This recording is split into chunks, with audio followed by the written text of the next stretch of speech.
네, 안녕하십니까. 안정영입니다. 오늘은 여러분들과 함께 오랜만에 또 공기업 한번 좀 해볼게요. 한국보훈복지의료공단 사무직 공개 채용이 이루어지고 있고요. 여러분들께서 많이 쓰셨을 거예요. 그 다음에 여기는 보니까 자기소개서를 뭐 평가한다라기보다는 뭐 적합, 부적합 그런 단계이기 때문에 좀 가볍게 우리가 좀 살펴보도록 하겠습니다. 그 중에서 이제 가장 좀 여러분들이 주의하셔야 될 내용, 약간 조금 어렵겠다라고 하는 내용 하나 정도만 좀 볼게요. 자, 먼저 한국보훈복지의료공단 보훈 관련된 그런 일을 하는 곳이죠. 그 다음 복지의료공단이니까 이쪽이 조금 셀 겁니다. 이번에 여러분들 그거 보셨잖아요. 그 유퀴즈 온 더 블락인가? 그 퀴즈 하는 거. 거기에서 이제 유재석 씨랑 그 인터뷰한 분이 여기에 소속된 간호사인 걸로 알고 있습니다.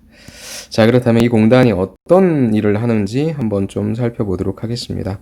공기업은 일단 여러분들이 처음 들어보시는 것들이 많을 거예요. 그럴 때 제일 먼저 여러분들은 이사장의 인사말부터 보시면 좋을 겁니다. 국가유공자, 국민의 건강한 삶, 보훈공단이 따뜻한 섬김으로 지켜드리겠습니다. 이제 보훈 채용이라는 게 항상 이제 나오죠. 보훈과 장애인은 채용에서 되게 우대되는데 이분들은 이분들끼리의 경쟁이 되고요. 이 공단은 이 보훈공단이라고 하는 곳은 바로 이런 분들을 위한 어떠한 시설이다. 라고 좀 보시면 좋을 것 같아요. 자, 한국보훈복지의료공단은 국가를 위해 희생하고 헌신한 국가유공자분의 진료, 재활, 복지 업무를 담당하는 기관으로 7,000명 정도가 계시네요. 국가유공자 및 국민의 건강하고 행복한 삶을 위해 최상의 의료, 복지 서비스를 제공하고 있다. 거의 의료 쪽이라고 좀 보시면 좋을 것 같아요. 그래서 우리 공단은 서울중앙보훈병원을 중심으로 부산, 광주, 대구, 대전, 인천 등 전국 대도시에 총 3,500병상의 보훈병원을 운영하고 있습니다. 지금 코로나19 사태 때 굉장히 많이 효율적으로 활용하고 있죠. 그래서 특히 1,400병상으로 확대 개원한 중앙보훈병원은 환자 질환별 특성에 맞추어서 급성, 융합 재활, 요양 기능을 단일 병원 내 모두 갖춘 국내 최초의 병원이다. 또 복지사업, 의료사업을 하고 있고요. 복지사업을 하고 있다라고 좀 보시면 좋을 것 같습니다.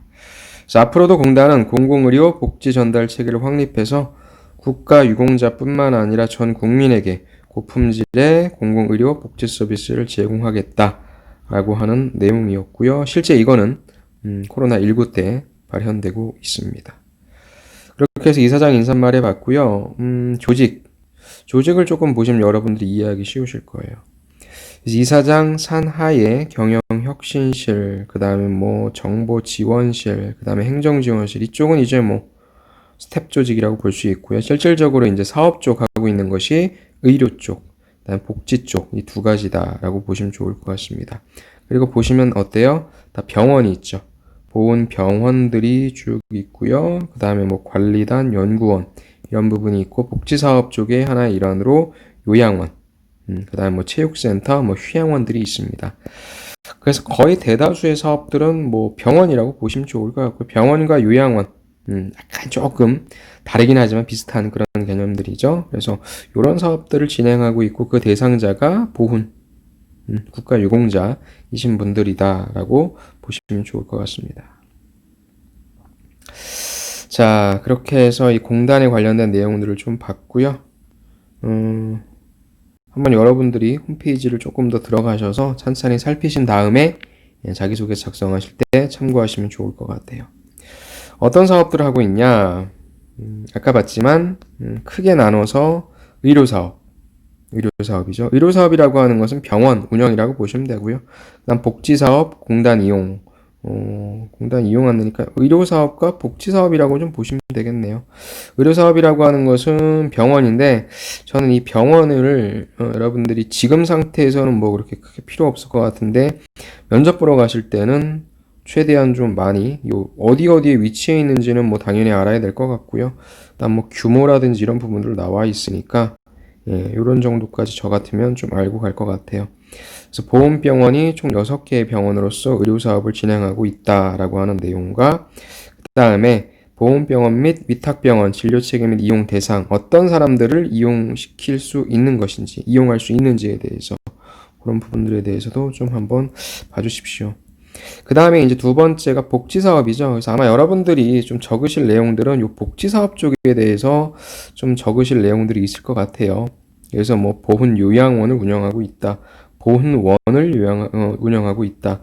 보훈 복지 타운을 운영하고 있다. 그 다음에 보훈 휴양원을 운영하고 있다라고 얘기해서 보훈 요양원, 그 다음에 보훈원 각각이 무엇인지에 대한 또 복지 타운, 그 다음 휴양원 비슷비슷하잖아요. 그래서 그런 것들에 대한 차이점도 좀 알고 가시면 좋을 것 같고, 1번에 나와 있는 거죠. 이게 뭐, 우리 원에 뭐 지원한 동기라든지 어떤 식으로 뭐 좀 했으면 좋겠는지, 뭐 그런 내용들을 쓸 때는 저는 뭐 병원에 관련된 내용으로 쓰시면 좋겠지만 아니면 이번 코로나 사태 때 관련된 내용 언급해 주셔도 좋을 것 같은데 결국엔 이 복지 쪽으로 좀 가야 되지 않냐. 그러니까 의료와 복지에 대해서 사업을 영위하고 있는 곳인데 이쪽을 조금 더 저는 신경 쓰는 것이 맞다라고 생각합니다. 오케이. 그 다음에 이제 간략하게 전형을 좀 소개시켜 드릴게요. 사무직 공개 채용이고요. 여기는 요걸 이제 보면 또 알 수 있죠. 오늘의 대한민국을 위해 희생하고 공헌하신 국가 유공자분들의 진료와 재활 복지 증진. 그래서 일단 의료 쪽, 그다음에 복지 쪽. 증진 사업을 수행하고 있는 한국 보훈복지의료공단. 전문성과 역량을 갖춘 신입사원을 모집하고요. 정부의 블라인드 채용 가이드라인에 따르니까 조심하시고요. 그래서 이제 공통사항 보면은 뭐 나이라든지 이런 것들은 필요 없고요. 여러분들이 아마 여기에 이쪽 일반 행정 쪽에 많이 지원을 하실 텐데 뭐 하나 먼저 뭐 건축직이라고 한다면 기존에 제가 건설회사 쪽도 했는데 현장에 나가고 싶지 않으신 분들 있죠. 그런 분들은 뭐 이쪽으로 지원하셔도 좋을 것 같고 안전도 역시 마찬가지로 쓰실 수 있는 쪽이 이쪽이니까. 근데 대신 이제 한 명뿐이니까 경쟁률이 조금 더 높을 수 있겠죠. 기록물 관리 쪽도 아마 이쪽 관련해서 공부하신 분들이 지원하실 것 같고요. 노무사이신 분들 많이 지원하려나요? 이 지역 쪽에 계신 분들 할 수 있겠네요. 그 다음에 이제 결국에는 이제 많이 뽑는 쪽이 이쪽이죠. 노무사 빼고요. 죄송합니다. 전산 쪽. 그래서 지금 전산에 계신 분들, 공기업 준비하시는 분들 쓸 거고, 그 다음에 법과 행정, 경제, 경영, 회계, 사회복지, 보건행정, 또 특히나 이쪽이 이제 가장 많은 직무를 쓰실 것 같습니다. 그래서 일단은 뭐 여기는 토익 넣으면 되는 거고요. 영어 점수만 있으면 괜찮은 거니까 일단 지원 자격 된다라고 생각합니다. 그 다음에 이제 취업 지원 대상자라든지 장애인이라든지 근무 경력자라든지 뭐 이런 부분들은 여러분들께서 보셔서 본인의 우대 조건에 맞는지를 좀 파악해 주시면 되고요. 그 다음에 이제 보실 게 우리에게 중요한 건 직무니까 법과 행정에 있어서는 어떤 일, 총무 자산, 인사노무, 구매조달, 법무. 그러니까 법은 실제 법무밖에 없고요.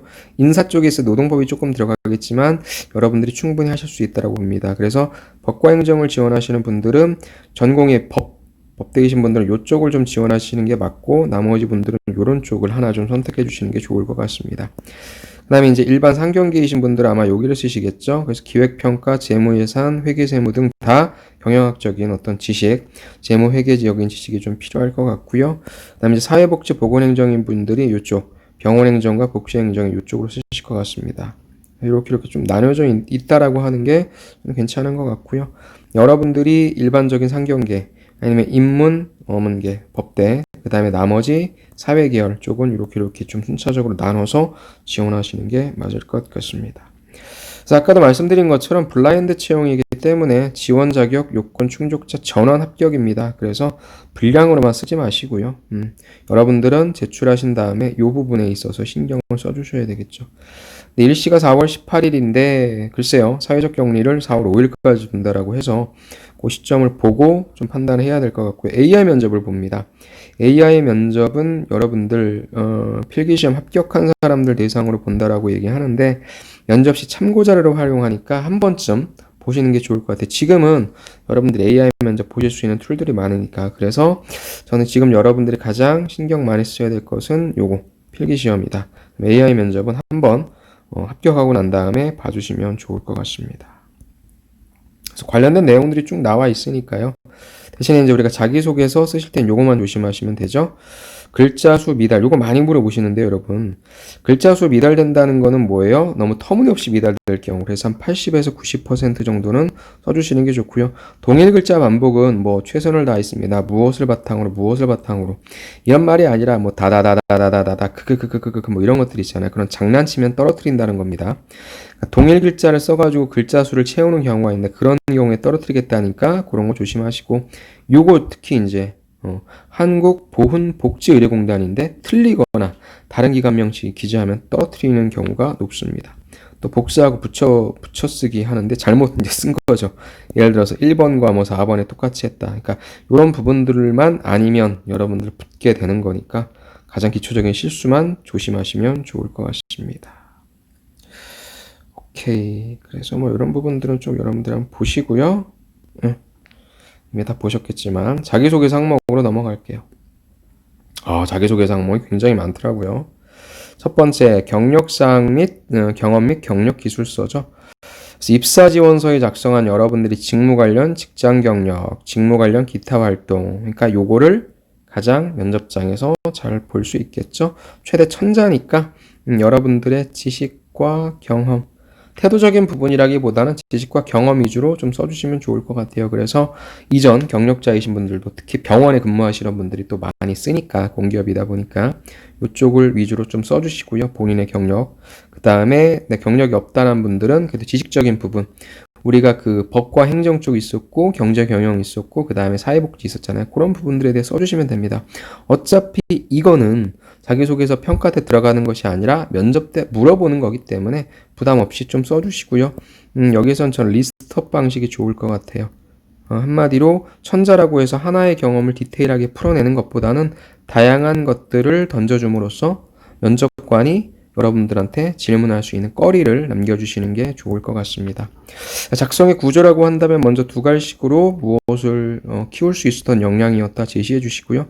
간단하게 스타 방식으로 정리해서 천자니까 뭐 200에서 300자 정도로 해서 두세 개 정도로 작성해 주시면 좋을 것 같습니다. 그리고 이 경력사항 및 경험 및 경력 기술서는 제가 이전에 다른 공기업들이 이걸 참 많이 물어봐요. 그러다 보니까 이전에 제가 올려드린 공기업 자기소개서 항목에서 보시고 참고하셔도 좋을 것 같습니다. 제가 또 일일이 예를 들어드려도 좋은데 여러분들이 어차피 이건 적격과 부적격의 게임이기 때문에 이런 식의 작성만 좀 하셔라. 그래서 여러분들이 작성해 주시면 돼요. 어차피 이거는 평가 안 됩니다. 그렇죠? 면접 때 물어보는 거니까 대신에 이제 소재 선택을 어떤 걸 할 건지 그런 관점에서 좀 봐주십시오. 자기소개서 아까 말씀드린 게 이거예요. 당신이 생각하는 한국보훈복지의료공단 있잖아. 여기에 역할과 책임은 무엇이며 우리 공단에 입사하기 위해 했던 노력을 기술해 주시기 바랍니다. 그럼 여기 썼던 거 있죠? 그걸 다시 한번 좀 그냥 리스트업만 좀 다시 해주세요. 그래서 나는 이곳이 뭐 하는 곳이다 라고 생각을 한다라고 여러분들의 어떤 주장, 생각을 얘기해 주시고요. 근데 그곳에 하는 어떤 일들을 하기 위해 나의 어떤 역할이 필요하다. 그래서 나는 이런 지식을 쌓았고 이런 경험을 쌓았다. 그래서 결국에는 저는 요 내용과 요 내용이 또 합쳐져도 되니까 보니까 질문들이 약간 좀 겹치는 게 있더라고요. 여기에 쓴 걸 여기 또 안 쓰면 또 중복되면 안 되는 거 아닙니까? 괜찮아요. 서로 평가되는 거 아니잖아요. 괜찮습니다. 그래서 직접적으로 그럼 이럴 수는 있어요. 내가 여기 했던 노력을 기술해 달라고 하니까 이건 완전히 리스트업. 그래서 저는 학교 다닐 때 이런 지식을 쌓았고 이런 경험을 통해서 우리 보훈복지 의료공단이 이러이러한 역할을 하도록 돕겠습니다. 기여하겠습니다. 그럼 여기에는 그런 했던 내용, 내가 타이틀로 던졌던 내용들 조금 더 아까 얘기한 대로 스타 방식으로 써주면 되는 거니까. 그렇죠? 그렇게 해주십시오. 다음에 대인관계 능력이란 게 있잖아요. 이것도 뭐예요? 갈등이잖아요. 이건 여러분들의 협업 사례. 협업 사례를 말씀해 주시면 돼요. 여러분들의 협업 사례는 자기소개서가 평가가 안 되니까 뭐예요? 가벼운 거에도 좋아요. 그러니까 뭐 경력이 있으신 분들은 경력사항에서 써주시면 되고 경력이 없으신 분들은 그냥 아르바이트도 좋고요. 아니면 여러분들 학교생활. 공기업 자기소개서가 그래도 사기업 자기소개서와 가장 큰 다른 점은 뭐라고 하냐면 소재 자체가 가벼워도 된다는 거죠. 그러니까 제가 여기서 가볍다라고 하는 것은 뭐 동아리도 좋고 그냥 뭐 정 안 되면 어때요? 약간 대학교 저학년이나 고등학교 때까지 가는 경우도 있어요. 물론 이제 면접 평가자가 보기에는 왜 이거밖에 없어요? 물론 다른 거 물어볼 수도 있어요. 근데 내가 지금 이거를 늦게 받고 이걸 그냥 써내는데 급급하다. 아니면 정말 소재가 없다라는 경우에 써줘도 되니까 여러분들 일단 이 갈등 어떤 상황인지를 빨리 여러분들이 팀워크를 발휘해서 같이 일했던 상황 빨리 생각하셔서 거기에서 그냥 좀 적어내시면 돼요. 그래서 보통 여러분들 갈등 상황 생기는 게 뭐예요? 시간이 없어. 그 다음에 뭐 일이 진척이 안 돼. 그 다음에 뭐 만족을 못 해. 그럴 경우에 빨리 내가 어떻게 해결했는지 아니면 내가 팀장이 됐건 뭐 팀원이 됐건 해결하기 위해서 어떻게 노력했는지 그렇게 적어주시면 됩니다. 그래서 빨리 팀워크의 사례가 무엇인지 가벼운 것도 좋고 직접적인 연관성이 있는 것도 좋고요. 아니면 여기서 얘기했던 거 있잖아요. 그걸 또 끄집어내서 갈등의 관점으로 작성해 주셔도 좋을 것 같아요. 문제 해결 능력 이것도 참 많죠. 여러분들이 이제 조금 어려워하는 게 자신의 경험 좀 반복되는 문제점이라고 얘기했는데 반복되는 사실 뭐 지워도 좋을 것 같아요. 여러분들이 그냥 좀 몇 번이나 실수했다로 가면 되는 거니까. 나는 어떤 문제를 해결하려고 할 때 참 무엇인가 약간 좀 서두르는 측면이 있었어. 너무 신중해서 시간을 오래 끄는 측면이 있었어. 등등 여러분들의 성격상 단점으로 생각하셔서 문제점을 하나 만들어 주시고 어떻게 해결했는지 좀 제시해 주시면 돼요. 역시 무엇입니까? 이 부분도 그러니까 여러분들이 여기에 포커싱을 맞추시면 소재가 없을 거예요. 여러분들은 완벽한 사람이니까. 대신에 문제 해결 능력, 내가 어떤 문제를 해결했던 경험이 있는가? 그럼 문제를 어떻게 분석했고 이걸 해결하기 위해 어떻게 솔루션을 제안했는지. 문제 한 번에 간 것도 좋아요. 그런데 이제 반복되는 문제점이니까 내가 그때 문제를 분석할 때 서툴렀다. 아까도 얘기한 것처럼 시간을 서둘렀다. 아니면 시간을 너무 오래 끌었다 등등 있으니까 이런 장치만 좀 만들어 주신 다음에 해주시면 됩니다. 여기서 이렇게 얘기하는 경험을 한 사람이 어디 있습니까? 그렇죠? 그러니까 문제 해결 능력에 있어서 여러분들이 이런 부분들만 좀 반복했었다 라고만 설정해 주시면 되고 일반적인 문제 해결 능력의 경험으로 서술해 주시면 좋을 것 같습니다. 다음에 의사소통 능력도 다른 사람에게 의사 전달을 하기 위해 본인이 가지고 있는 효과적인 방법, 이것도 요즘에 공기업에서 되게 많이 물어보는 의사소통 방식의 문제 해결 능력이에요. 이것도 역시 무엇입니까? 문제 해결한 거예요. 그러니까 아까 문제랑 똑같을 수 있어요. 내가 예를 들어서 팀워크로서 같이 문제를 해결하려고 하는데 사람들이 자꾸 내 말을 안 따르는 거예요. 내가 팀장인데. 그럴 경우에 그럼 이런 팀원들을 설득하기 위해서 나는 어떤 객관적인 자료를 제시할 수 있죠. 아니면은 그 본인들에게 딱딱 맞는 업무를 배분할 수 있죠. 그렇게 등등 나는 다른 사람들을 설득하기 위해서 문제 해결하기 위해서 설명을 하는 편이다. 경청을 하는 편이다. 등등 역시 문제 해결 경험을 생각해 주시고 여러분들이 솔루션을 제안할 때 나는 어떤 식으로 의사 전달을 한다. 의사 전달은 또 두 가지잖아요. 말로 하는 것도 있고 글로 쓰는 것도 있으니까 저는 주로 말을 통해서 저는 주로 객관적인 데이터를 통해서 문제를 해결합니다. 라고 해주시면 좋을 것 같습니다. 문제가 다 똑같습니다. 결국에는 대인관계도 문제 해결도 의사소통도 역시 다 똑같은 문제들인데 이건 갈등 상황을 어떻게 해결했는지에 대한 부분, 이거 같은 경우에는 그냥 내가 반복되는 문제점을 내 스스로가 어떻게 잘 일깨웠는지에 대한 부분, 이거는 내가 문제 해결할 때 어떻게 의사 전달을 했는지에 대한 부분이니까 다 문제 해결 경험이라고 생각하시면 되고 그런 가운데 있어서 어떻게만 설정했다. 다행인 건 무엇입니까? 자기소개서 평가를 안 하니까 소재 선택에서 조금 자유로우시니까 그런 방식으로 생각하셔서 문제를 작성해 주시면 좋을 것 같아요. 물론 가장 좋은 건 아까도 얘기했지만 여러분들이 실질적으로 지원한 분야에 있어서의 경력을 가지고 그런 소재를 가지고 써주시면 좋을 텐데 그 있으신 분들만 그렇게 하고 없으신 분들도 전혀 걱정하지 마시고 가벼운 거 써주셔도 돼요. 면접장 가서는 사실 이 소재가 되게 중요하다기보단 여러분들이 보여지는 모습이 중요할 테니까요. 자, 다음에 자원관리 능력. 요거는 제가 좀 하나 해드리려고 해요. 문제가 조금 특이하더라고요. 자, 너의 경험 중에 마감 기한이 정해진 일. 여러분들 우리는 항상 어떤 일을 할 때 데드라인이 있죠. 근데 여러 이유로 마감 기한을 지키지 못했거나 원하는 목표를 달성하지 못한 경험을 기술해 주십시오. 한마디로 뭐예요? 실패 경험을 작성하라고 하네요.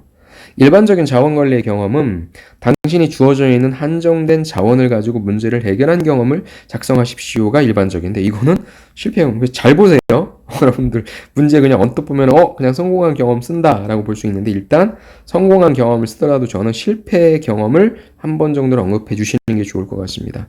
이거는 제가 왜 해드리려고 하냐면 여러분들 이건 뭐예요? 성격상 단점 아니면 너의 실패 경험을 적어라. 그럼 여러분들 성격상 단점이 무엇입니다. 저는 실패했습니다. 전 낙오자입니다. 이렇게 써야 돼요? 아니죠. 뭐예요? 단점을 통해서 내가 배운 점, 실패를 통해서 내가 배운 점. 그래서 가급적이면 그 이후에 실패를 하지 않고 성공하거나 보완하고 있는 모습까지는 작성해 주셔야 되겠죠. 제가 만약에 이걸 작성한다고 한다면 여기에는 지키지 못했거나 달성하지 못한 경험을 작성하라고 했지만 일단 저는 첫 번째 실패한 경험을 쓸 것 같아요. 그래서 그걸 통해서 왜 실패했는지 이유를 분석하고 그래서 나는 그거 실패를 딛고 다시 한번 도전해서 성공했다까지 써줄 수 있을 것 같아요. 왜? 글자 수가 700자나 되잖아요.